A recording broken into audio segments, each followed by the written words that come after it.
ખેડૂતો માટે ખાસ ખબર, પીએમ કિસાન યોજનાનો 21મો હપ્તો જાહેર। નમસ્કાર મિત્રો, વિડીયોમાં ફરી એકવાર તમારું સ્વાગત છે। મિત્રો, દેશભરના ખેડૂતો માટે રાહતના સમાચાર બહાર આવ્યા છે। પ્રધાનમંત્રી નરેન્દ્ર મોદી 19 નવેમ્બર 2025ના રોજ પીએમ કિસાન યોજનાનો 21મો હપ્તો જાહેર કરવાના છે। આ દિવસે 20,000 રૂપિયા ફરી એકવાર કરોડો ખેડૂતોના બેંક ખાતામાં ફક્ત એક ક્લિકથી પહોંચશે।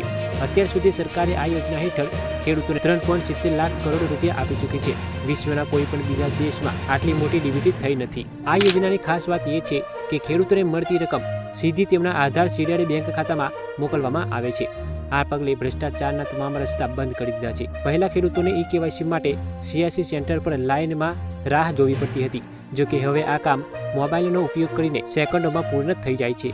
સરકારે બીજું એક મોટું પગલું ભર્યું છે, જેને ફાર્મ રજિસ્ટ્રી કહેવામાં આવે છે। તે ખેડૂતોની જમીન, આધાર વિગત, બેંક ખાતા અને પાત્રતા વિશેની માહિતીને એકીકૃત કરશે। આનો અર્થ એ થાય છે કે ખેડૂતોને હવે વિવિધ સરકારી યોજનામાં વારંવાર તેમના દસ્તાવેજો સબમિટ કરવા પડશે નહીં। એકવાર નામ રજિસ્ટ્રીમાં ઉમેરાઈ જાય પછી દરેક યોજનાનો લાભ ખેડૂતને મળશે। મિત્રો, આવી જ રોજબરોજની તાજા ખબરો જાણવા આપણી ચેનલને સબસ્ક્રાઇબ કરો। ધન્યવાદ।